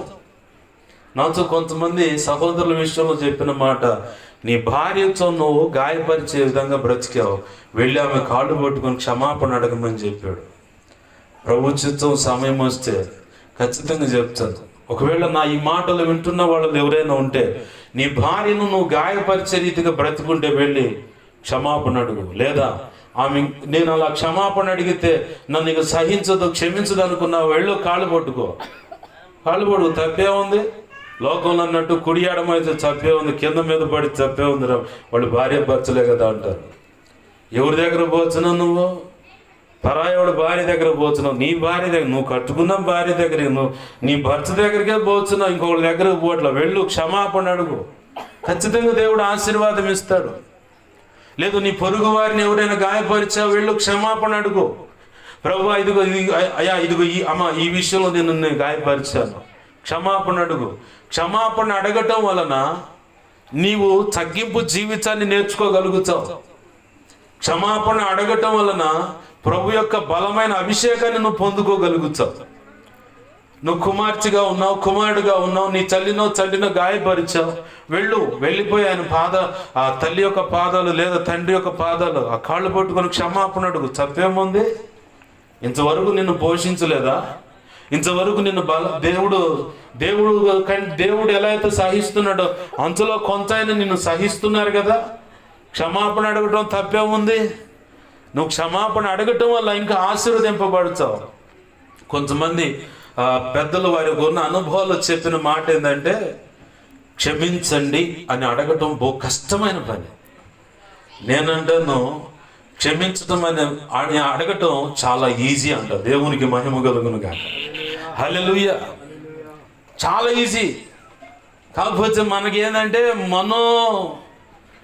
మనోనిబ్బరం కరువైపోయి మనం తలొగ్గటానికి, అంటే మనం తగ్గించుకొని ఒక వ్యక్తి ముందు క్షమాపణ అడగటం అనేది పరువు తక్కువ పనిగా భావిస్తాం.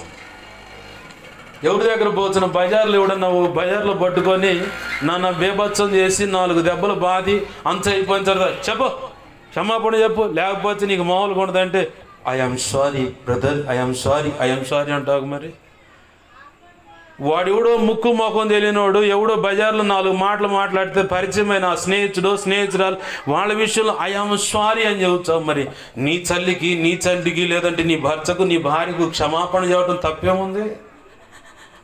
తప్పు అది నామోష. అయినా నా తప్పు లేకుండా ఒక్కసారి నువ్వు స్వీయ పరీక్ష చేసుకో.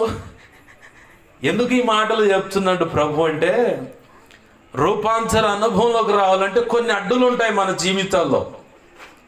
యేసు ప్రభు వారు కొండెక్కాడు, కొండ మీద ఉండి ప్రార్థన చేస్తున్నాడు. ప్రభు ఏం చెప్పాడు? మీ ప్రార్థనలకు అభ్యంతరం కలగకుండా ఏమైనా అడ్డులు ఉంటే వాటిని సాల్వ్ చేసుకొని వచ్చి అప్పుడు ప్రార్థనని అర్పించండి అన్నాడు ప్రభు. ఇప్పుడు ఆ ప్రార్థన ఏమో కానీ రూపాంతర అనుభవంలోకి రావాలి. మన జీవితాల్లో ఎన్నో అడ్డుబండలు ఉంటాయి. ఆ అడ్డుబండలన్నీ తొలగిపోవాలంటే వ్యక్తిగత ప్రార్థన, అలాగనే ఉపవాస ప్రార్థనలో కూడా స్వీయ పరీక్ష చేసుకోవడానికి అవకాశం ఉంటుంది. ఆమేన్. హల్లెలూయా, హల్లెలూయా. స్వీయ పరీక్ష, నిన్ను నీవు తొంగి చూసుకోవటం.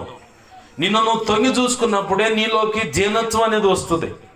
నిన్ను నువ్వు తొంగి చూసుకున్నప్పుడే ఎదుటి వారిని క్షమించగలిగే మనసు వస్తుంది. నిన్ను నువ్వు తొంగి చూసుకున్నప్పుడే అబ్బే నాలో ఏం అర్హతలు ఉన్నాయి, నాకంటే నా ఎదుటిన్న వ్యక్తులే బెటర్, నాలో ఏమి లేదు ప్రభా అతిశయించడానికి, నాలో ఏ గొప్పతనం లేదు ప్రభా, ఇదిగో వాళ్ళే గొప్పగా ఉన్నారు, వారిని ఆశీర్వదించు ప్రభు అంట. స్వీయ పరీక్ష చేసుకున్నప్పుడు నువ్వు ఎదుటి వారి బ్రతుకులు సౌఖ్యంగాను, సుఖముగాను, సంతోషంగాను, ఆనందంగా గడుపుతూ ఉంటే వారిని చూసి నువ్వు సంతోషిస్తావు. తెలియకుండా నీలో ఆ పరిశుద్ధాత్మ వల్ల కలిగేటువంటి ఆ గొప్ప ఆదరణ అనుభవిస్తూ ఉంటావు. నీకు అర్థం కాదు అది.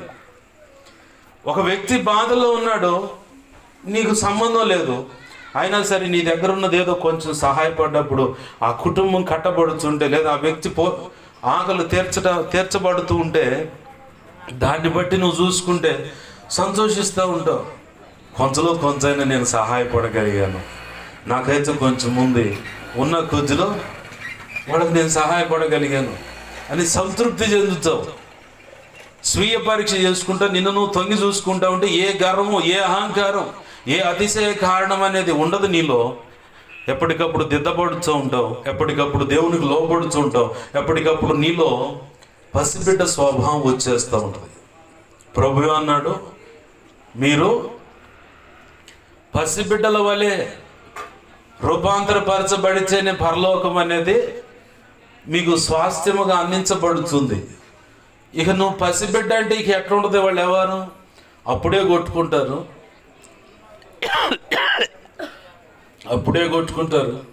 మళ్ళీ అమ్మ నేను అవతలోడు కావాలని ఏదన్నా తినేది తీసుకొస్తే, రే నీకు ఇందాక నేను ఇచ్చానో లేదా నిన్న, ఓరా నువ్వు ఇందాక నన్ను కొట్టావు, నన్ను ఆ మాటను అరే ఇంకా అనలేరా, కొంచెం నాకు పెట్టవా, పద్దాగలు లేదు లేరా ఇంకెప్పుడను నువ్వు నా బెస్ట్ ఫ్రెండ్ రా, నువ్వే నా బెస్ట్ ఫ్రెండ్వి నువ్వే అని చెప్పని చిన్నగా వాడి దగ్గర ఉన్న చాక్లెట్లో కొంచెము, ఆ లడ్డులో నా పప్పులో అయ్యో ఉంటాయి కాబట్టి వాటిలో కొద్దిగానే వాడు సంపాదించాలా. మరి అంతకుముందు చిట్టుకున్నారు కొట్టుకున్నారు అంత అయిపోయింది, మరి ఏమైనా ఉన్నాయా ఏమన్నా ఇంకెప్పుడు అనమాక ఆ మాట. సరే అననురా ఇంకెప్పుడు అనను. ఆడపిల్లల విషయంలో కూడా అబ్బా నువ్వు మాత్రం నువ్వు ఇందాక ఆ మాట నాకు అందరి ముందు ఇన్సల్ట్ చేశాను అని చెప్పంటే ఇంకెప్పుడు అనలే, ఐఎమ్ సారీ అని చెప్పాను. కానీ రా పోదాం అని చెప్పని ఆ కొట్టుకాడికి పోయి చాక్లెట్ ఏదన్నా వాటర్ డ్రింక్ ఏదో తీసుకొని మళ్ళీ యథావిధిగా నడుస్తారు. మనం కళ్ళ ముందు మన బిడ్డల జీవితాలు చూస్తున్నాం. ప్రభు అంటున్నాడు, అలా పసిబిడ్డల వల్ల నువ్వు రూపాంతరపరచబడితే నువ్వు పరలోక రాజ్యంలోకి వెళ్ళటానికి అవకాశం ఉంది. మరి రూపాంతరపరచబడకపోతే పెళ్లి చూపులకు వచ్చారా? మరి ఎందుకు సిగ్గుపడుతున్నారు? పోయి ఆ ఇంట్లో కూర్చొని సిగ్గుపడండి. అయితే దేవునికి మహిమ కలుగును గాక. హల్లెలూయా. ప్రభునందు ప్రియమైన దేవుని బిడ్డలారా గమనించండి, రూపాంతర అనుభవంలోకి వెళ్ళాలంటే ఖచ్చితంగా ప్రార్థన అనే కొండ ఎక్కాలి. ప్రార్థన అనే కొండ మీద నీవు స్వీయ పరీక్ష చేసుకుంటే అప్పుడు ప్రభు యొక్క బలమైన ఆత్మ నిన్ను ఆవరిస్తుంది. దేవునికి మహిమ కలుగును గాక. బలమైన ఆత్మ నిన్ను ఆవరించినప్పుడు నీకు తెలియకుండా నీలోకి ప్రభు యొక్క శ్రేష్టమైన ఆ ఉదక స్నాన అనుభవం నీలోకి వస్తుంది. అప్పుడు నీలో ప్రతి ఒక్కరు కూడా దైవత్వాన్ని చూడగలుగుతారు. నీ మాటలో దైవత్వం కనపడుతుంది, నీ సహాయంలో దైవత్వం కనపడుతుంది, నువ్వు ప్రేమను పంచిన దైవత్వం కనపడుతుంది. సాక్షాత్ యేసు ప్రభు వారి వలె స్పందిస్తున్నారు, సాక్షాత్ యేసు ప్రభు వారి వలె ప్రేమిస్తున్నారు, సాక్షాత్ యేసు ప్రభు వారి వలె సహాయం అందించి ఆదరిస్తున్నారు, ఓదారుస్తున్నారు, బలపరుస్తున్నారు, ప్రోత్సహిస్తున్నారు అన్న సాక్ష్యం నీ బ్రతుకును బట్టి బయటకు వస్తుంది. దేవునికి మహిమ కలుగును గాక. హల్లెలూయా. నా జీవితంలో నేను చూశాను, మోషే 40 దినాలు ఉపవాస అనుభవంలోకి వెళ్ళిపోయాడు కొండ మీదకి దేవునితో మాట్లాడటానికి. ఎవరి కోసం? ఆయన కోసం. నిద్ర లేదు, తిండి లేదు, తాగడానికి నీళ్లు లేవు. 40 రోజులు ఎవరైనా ఉంటారాడా? అది ఒకసారి అయితే బాగుండు, 2 సార్లు తీసుకుపోయింది ఆయన. దేవునికి మహిమ కలుగును గాక. హల్లెలూయా. 2 సార్లు తీసుకుపోయిండు. 2వసారి ఆయన దిగొచ్చండి, ఆయన ముఖం అంతా ప్రకాశిస్తూ ఉందంట. దేవునికి మహిమ కలుగును గాక. హల్లెలూయా. ఆ ప్రకాశిస్తున్న ముఖాన్ని ఆ ఇజ్రాయేల్ ప్రజలందరూ చూడలేకపోయారంట. వాళ్ళ ఆ ముఖం ఆ ప్రకాశిస్తున్న దాన్ని బట్టి చూడలేక ముసుగేసుకున్నారంట. అమ్మ అంత తేజస్తో వెలిగిపోతుంది, మేము చూడలేమని. దేవునికి మహిమ కలుగును గాక. హల్లెలూయా. నా జీవితంలో కూడా ఫస్ట్ టైం 40 రోజులు ఉపవాసం ఉన్నాను, సంఘ క్షేమాభివృద్ధి కోసం, నా కోసం కాదు. నా కోసం ఇప్పటి వరకు నేను ఉపవాసం ఉన్నది లేదు. ఆయన పని మీద దృష్టి పెట్టమన్నాడు, ఆయన పని కోసమే.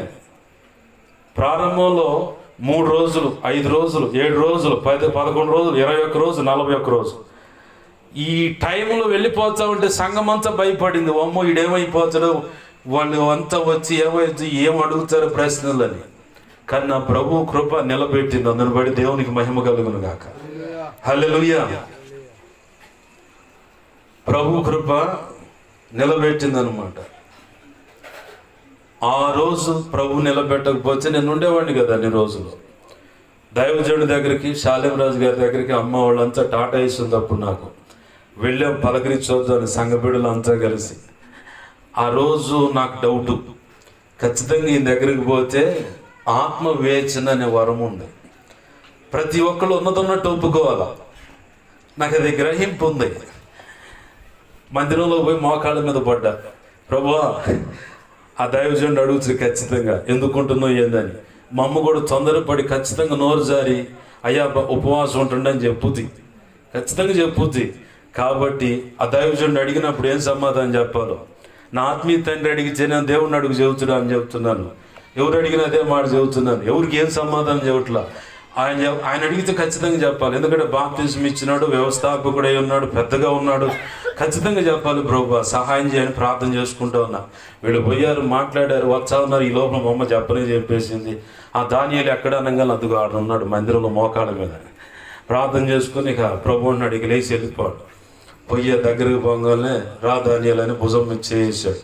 ఆయనతో పాటు అడుగులు అడిగేస్తా ఉన్నాను, మాట్లాడుతున్నాను. ఎందుకున్నావు ఏంటంటే సంఘము క్షేమాభివృద్ధి పొందాలని, ప్రతి ఒక్కరూ నాకంటే ఎక్కువగా ప్రార్థనా పరులై భక్తి సాధన చేయాలని, ఆత్మీయ తండ్రి సేవకులు క్షేమాభివృద్ధి కలిగి ఉండాలని, దేవుని పని వాళ్ళు అక్కడి నుంచి బయటికి రావాలని చెప్పని ఇలా ఉపవాసం ఉంటున్నానయ్యా అంటే, సరే మంచిది, మంచి ఆలోచన. ఆయనకే చెప్పి కదా, తర్వాత దేవుడికి చెప్పలా.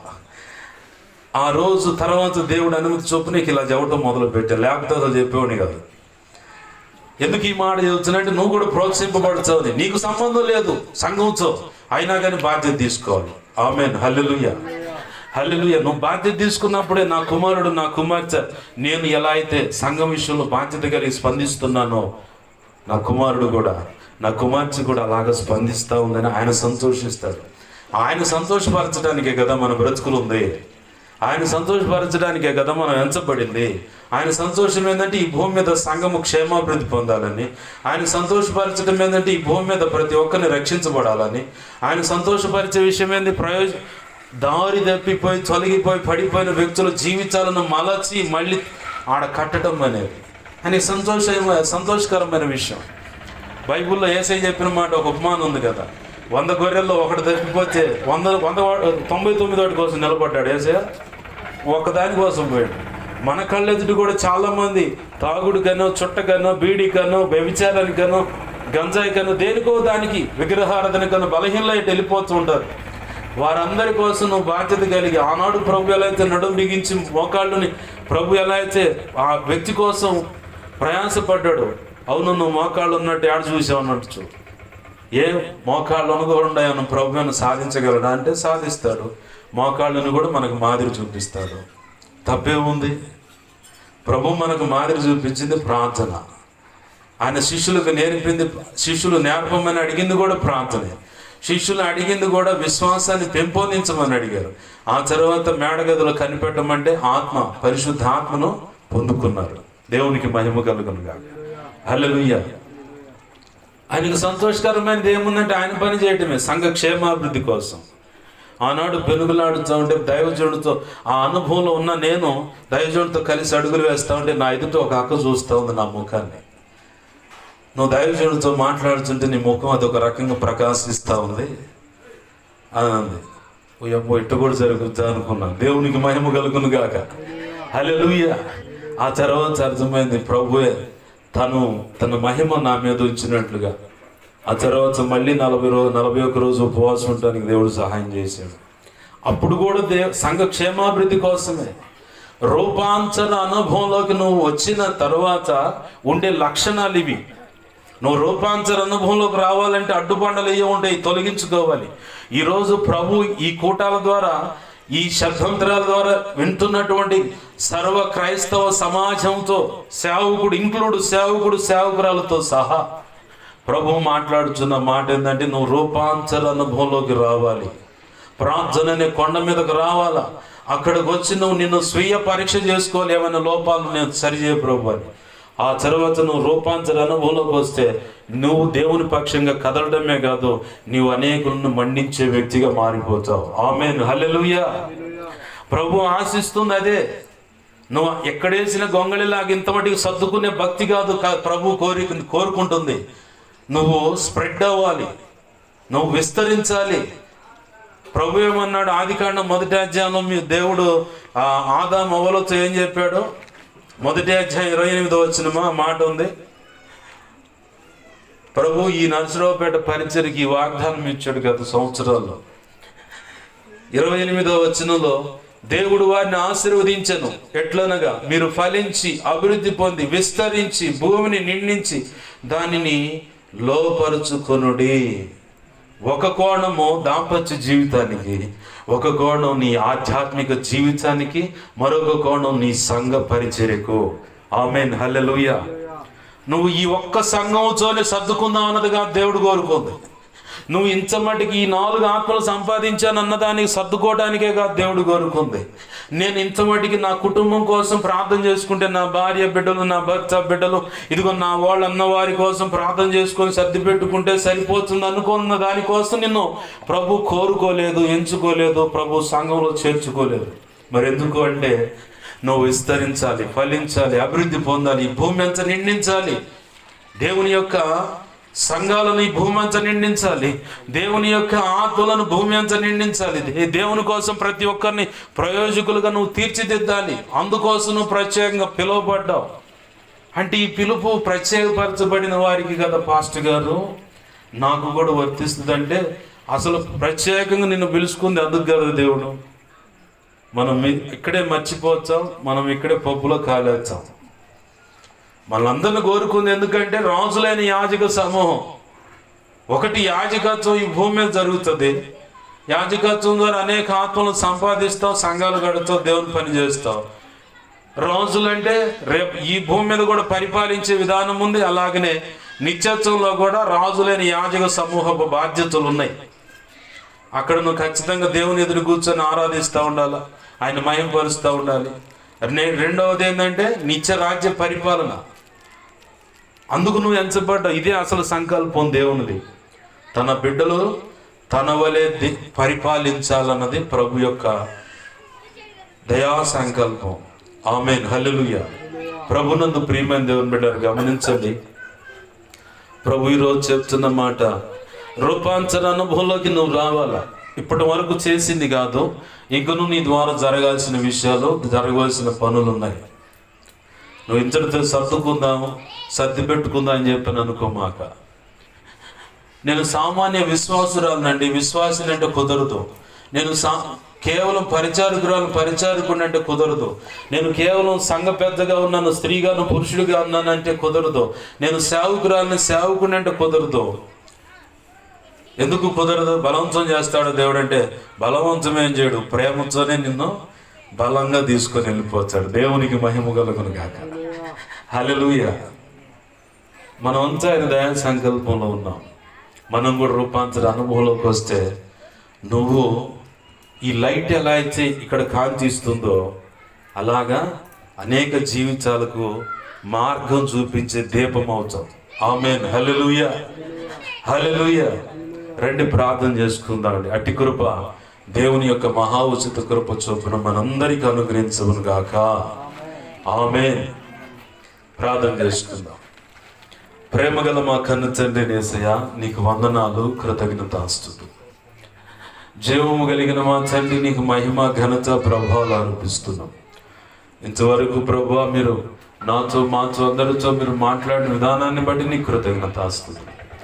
వెలువడ చేయబడ్డ ఏ మాట విన్న ప్రతి ఒక్కరి హృదయాల్లో వ్యర్థమైపోకుండా యేసు నామములో శిలువ రక్తము చేత భద్రపరచబడును గాక.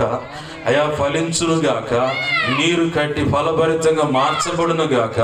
నీ గొప్పగా అదే దేవా, ఇదిగో నువ్వు కోరుకున్నట్టుగా, ఆశించినట్లుగా రూపాంతర అనుభవంలోకి వచ్చి అనేకులకు వెలుగు, అయా మార్గం చూపించే దీపాలుగా మార్చబడును గాక.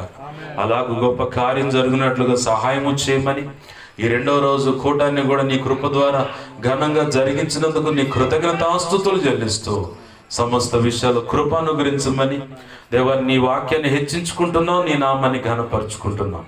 సమస్తము చోటు నడిపించును మాత్రమే మహిమ పొందమని అయా, మా నిమిత్తం ఆయా ఈ విధాలుగా వాట్సాప్లో కూడా ప్రార్థన రిక్వెస్ట్ అడిగిన బిడ్డలు ఉన్నారు. ప్రతి ఒక్కరిని నీ కృపచేత తాకండి, స్వస్థపరచండి, ఆరోగ్యము దయచేయండి. వారి ప్రతి అవసరత అక్రత నీ కృపచేత తీర్చండి ప్రభువా. ఆయన గొప్ప కార్యాలు జరిగించండి. నీకు వందనాలు అయా. మా సహోదరుడు తోటి జత పనివాడు అయా, ఓఫిర్ మినిస్ట్రీస్లో ఉన్నటువంటి శ్రీకాంత్ అన్నయ్య అయా, వాళ్ళ ఇంట్లో కుటుంబ సభ్యురాలు ఒకరు దేవా, ఇదిగో తండ్రి అయా, వృద్ధురాలు, మరి బ్లడ్ సెల్స్ పడిపోతే తక్కువైనవి అని చెప్పని ప్రేయర్ రిక్వెస్ట్ పెట్టుండగా ప్రభు ఆ బిడ్డను తాకండి. ఏ హాస్పిటల్లో ఉన్నారో అయా ఆ బెడ్ మీద ఉన్న బిడ్డను తాకండి ప్రభు. ఏ సున్నాములు ఇప్పుడే స్వస్థత కలుగును గాక. ఆ ఇదిగోచండి ఆ రక్తంలో ఉన్న కణాలు నీ కృప చేత దేవ వృద్ధి నొందును గాక. కావలసిన మట్టికి నీ కృప చేత అవి చక్కగా రక్తంలో ఉండును గాక ప్రభు. స్వస్థ చిత్తురాలే ఇదిగోచండి చక్కగా క్షేమంగా గృహానికి చేరుకొని నిన్ను మహిమపరుచుకున్నట్లుగా కృప దయచేయండి. నీకు స్తోత్రాలు తండ్రి. అయ్యా ఇదిగోచండి ఈ విన్న మాటలను బట్టి సహవాసాన్ని వెంబడిస్తున్న వారు కానీ మా దేవ ఎంతమంది అయితే ప్రార్థిస్తున్నారో పరిచయ విషయం ప్రార్థిస్తున్నారో వారందరిని కూడా బలపరిచి అభిషేకించి నీ సేవలు గొప్పగా వాడుకోండి. అయ్యా ఇదిగోచండి ఈ ప్రాంత ప్రజలు సహకరిస్తున్నారు, బిడ్డలు కూడా దీవించండి, ఆశీర్వదించండి. నీ గొప్ప కార్యాలు వారి బ్రతుకులో జరుగును గాక. రక్షణానందం ప్రతి కుటుంబం ప్రతి ఒక్క వ్యక్తి యేసు నామములో అనుభవించుదురు గాక. గొప్ప కార్యాలు జరిగించమని నీవు చోటు నడిపించును మాత్రం మహింపొందమని బతిమలాడుతూ మా ప్రియుడా మా రక్షకుడా మా మీద ఇంకెవరికైనా కళలు నిద్రలో దర్శన స్వప్నాలు చూపించబడ్డా సమస్త చీకటి శోధనుడు ప్రభావం యేసు నామమున మహాపునరుత్థాన శక్తి ద్వారా బంధిస్తున్నాం, లయపరుస్తున్నాం. బంధించి లయపరిచిన నీ కృతజ్ఞతాస్తుతులు మార్చండి. అయ్యా మా మీద ఇంకెవరికైనా కళలో నిద్రలో దర్శన స్వప్నాలు చూపించబడ్డా సమస్త మంచి కళ్ళ మంచి దర్శనం మంచి స్వప్న నిద్రలో చూసి సమస్త మంచి యేసు నామమున మహాపునరుత్థాన శక్తి ద్వారా త్వరపెట్టే జరుగును గాక, నెరవేర్చబడును గాక. త్వరపెట్టి జరిగేలా చేసి నెరవేర్చిన నీ కృతజ్ఞతాస్తుతులు మాత్రండి. కనికరించమని నీ కృపా కార్యము జరిగించమని అయా రేపటి దినాన్ని కూడా ఘనముగా నీ అయా కూటాలు జరిగించును మాత్రమే మహిమ పొందమని అయా ఇదిగో తండ్రి కాల్ కాన్ఫరెన్స్ ద్వారా అయా వాక్యం విన్నటువంటి అధికారులందరిని బట్టి కూడా నీ కృతజ్ఞతాస్తుతులు చెల్లిస్తూ సమస్త విషయాలు నీ కార్యం జరిగించినందుకు నీకు మహిమను ఆరోపిస్తూ మా ప్రియుడును మా రక్షకుడైన యేసయ్య ఉన్నతనంత శక్తిగల నామమున అడిగి వేడుకొని ప్రార్థించి సమస్తం పొందుకొని 2 తిమోతి 1:12 ప్రకారం ఆ గడి వరకు కాపాడగల సమర్థుడని ప్రార్థనలోకి ఇస్తున్న సమకూడిన దేవ సమాజం ప్రజల సమస్తాన్ని నీ చేతులు కాపజవచ్చు. యేసయ్య నామములోని ప్రార్థించి సమస్తం పొందుకొని నేను మహిమపరుచుకుంటున్నాం మా తండ్రి. ఆమేన్. ఇప్పుడు మన తండ్రి అయిన దేవుని ప్రేమయు ఆయన ప్రియకుమారుడైన యేసుక్రీస్తు వారి కృపయు పరిశుద్ధాత్మ దేవుని అన్యోన్య సహాయ సహవాసము సమకూడిన శబ్దంతరాల ద్వారా ప్రార్థనలు ఏకీపిస్తున్నా అలాగనే ఈ ప్రార్థనలు ఇంక ముందు ఏకీపించబోతున్నా అలాగనే సార్వత్రిక సంఘంలో ఉన్న సకల పరిశుద్ధులకు ఈ సంఘ బిడ్డలందరికీ నిత్యత్వము చేరు పర్యంతరం సదాకాలము చూడే ఉండి రూపాంతర అనుభవంలో తెచ్చి ప్రతి ఒక్కరికి దీపాలుగా మార్గం చూపించే దీపాలుగా మార్చి ఆయన ఘనమైన సేవ మనందరి ద్వారా జరిగించి నిత్యత్వ ప్రవేశం కలుగు చేసి ప్రభు నిర్ణయించిన బహుమతి మెప్పు ఘనత మహిమ బహుమతులు అందించి నిత్యత్వంలో ఆయనతో కలిసి యుగ యుగాలు నిత్యరాజ్య పరిపాలన చేసి ఆయన మహిమపరుచుకునే భాగ్యం మనందరికీ కలుగు చేయను గాక. ఆమేన్. కలుగు చేసిన ఆయనకు కృతజ్ఞతాస్తుతి ఘనత మహిమ ప్రభావాలు చెల్లును గాక. ఆమేన్. యేసు రక్తమునకేచే ప్రభేసు రక్తమునకేచే ప్రభేసు నామమున సంపూర్ణమైన విజయం కలుగును గాక. ఆమేన్. అపవాది వాడి దూతలు చీకటి అంధకార శక్తుల క్రియలు అవెంత ప్రమాదకరం అంత ప్రయోగాలను వాటన్నిటి విషయంలో అనంతనాశనం సర్వనాశనం నిత్యనాశనం వాటి కలుగును గాక. యేసు రక్తమునకే జయము జయము యుద్ధము యెహోవాదే. ఆమేన్. హల్లెలూయా హల్లెలూయా హల్లెలూయా. అందరికి వందనాలు. ప్రభు యొక్క మహా ఉచిత కృప మీ అందరికీ చూడవెళ్ళి నడిపించును గాక. ఆమేన్ ఆమేన్ ఆమేన్.